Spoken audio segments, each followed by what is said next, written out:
CSIR net दिसंबर exam आपका फरवरी में scheduled है। टाइम बहुत कम है, इस टाइम को बहुत अच्छे से यूटिलाइज कर सकते हैं आप सभी स्टूडेंट्स। हेलो एवरीवन, वेलकम और welcome back to CSIR net Adda 24/7। I am मेघना श्रीवास्तव।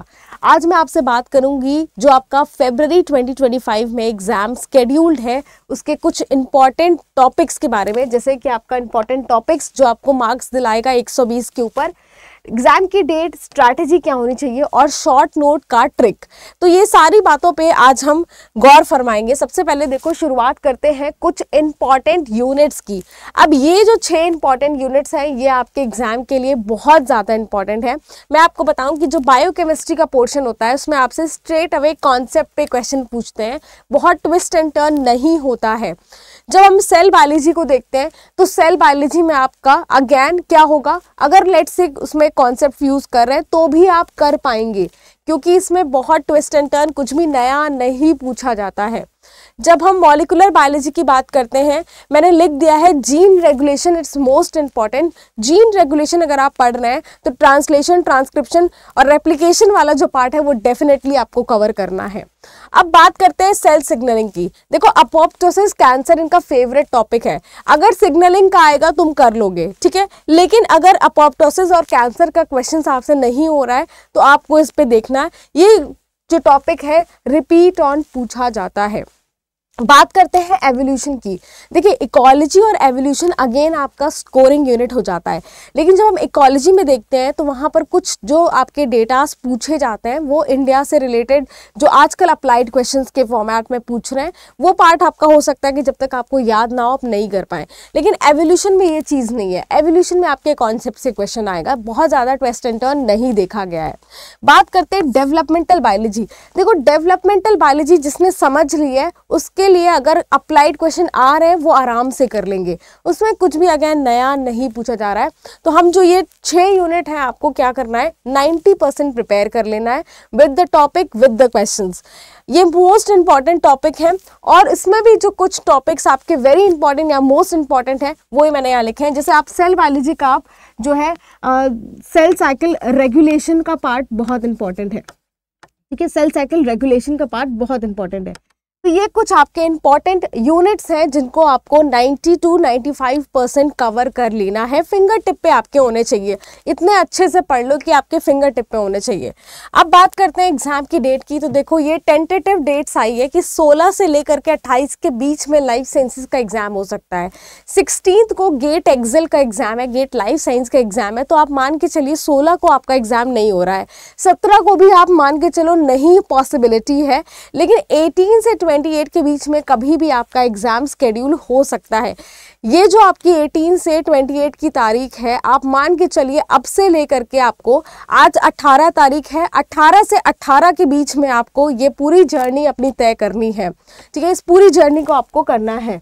अब बात करते हैं कैसे आप ये काम करेंगे। तो देखो, अभी का जो टाइम है उस टाइम को बहुत ही वाइजली यूटिलाइज करो, अपने टॉपिक्स को स्ट्रॉन्ग कीजिए। मैं बार बार यही बोलती हूँ, जब क्वेश्चन पेपर सामने होगा उस टाइम तुरंत क्लिक होना चाहिए। उसके लिए जितने भी डेटास, जितने टॉपिक आपने पढ़े हैं, थ्योरी जो पढ़ी है वो रटी होनी चाहिए, अच्छे से समझी होनी चाहिए। तो ये काम तो आपको करना ही है कि आप 3 से 5 घंटे लगभग आप इस दिन के आप टॉपिक को दे सकते हैं।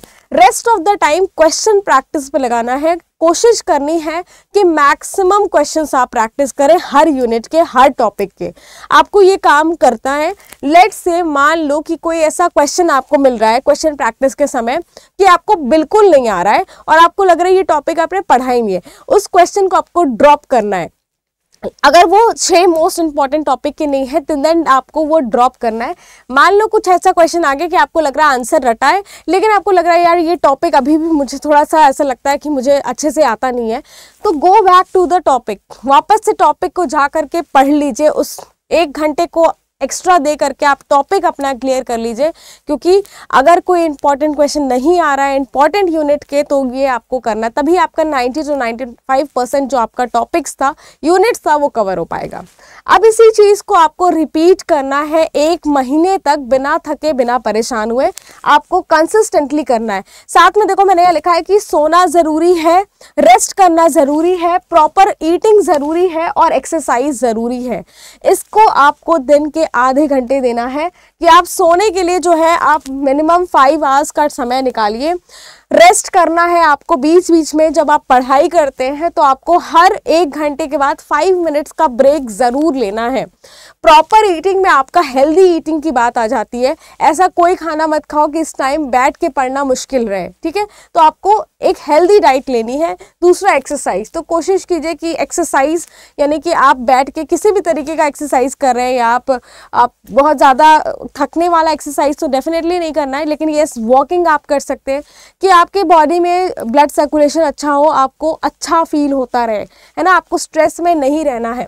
अब देखो क्या है, टेस्ट का मैंने एक पार्ट लिखा है। अब टेस्ट कैसे करना है कि आप प्रैक्टिस कर रहे हो, रैंडमली आपने किसी ईयर्स के 5 क्वेश्चन को लेकर के सॉल्व करने की कोशिश की, देखो आपको कितना आ रहा है, इससे आप टेस्ट कर सकते हैं। एंड जब भी आप ये काम करते हैं तो आप एक बहुत ही फास्ट शॉर्ट नोट्स बना सकते हैं, शॉर्ट नोट्स बना सकते हैं, ठीक है।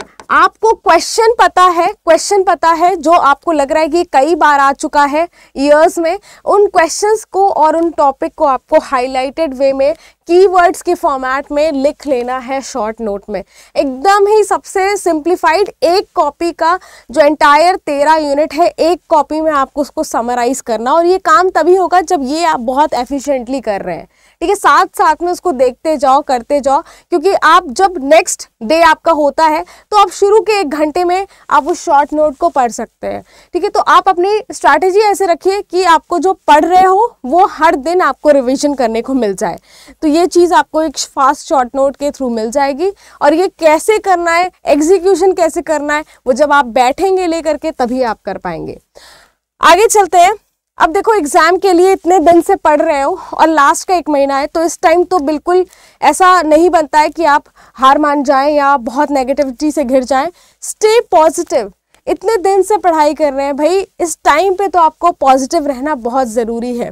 दूसरा यहाँ पर D3 मैंने लिखा है, आपको डिसिप्लिन होना है। 1 महीने के लिए एकदम डिसिप्लिन हो जाओ, हर चीज़ से अलग हो जाओ, हर तरह के डिस्ट्रैक्शन से अलग हो जाओ। क्योंकि ये क्यों आपको डिस्ट्रैक्शन से अलग होना है, क्योंकि ये आपका सपना था कि आप JRF क्वालिफाई करें। और सपना कैसे पूरा होता है, जब आप डिवोटेड होते हैं, डिवोशन के साथ होता है। ये 3 चीज़ें आपको गोइंग रखेंगी, आपको मदद करेंगी, पॉजिटिव रखेंगी।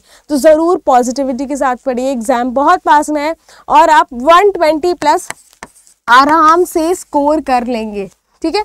तो आपको अपनी स्ट्रैटेजी ऐसी ही रखनी है। ऐसी और वीडियोस के लिए चैनल को सब्सक्राइब करना है, लाइक करना है और अपने व्यूज़ आपको कमेंट सेक्शन में बताने हैं।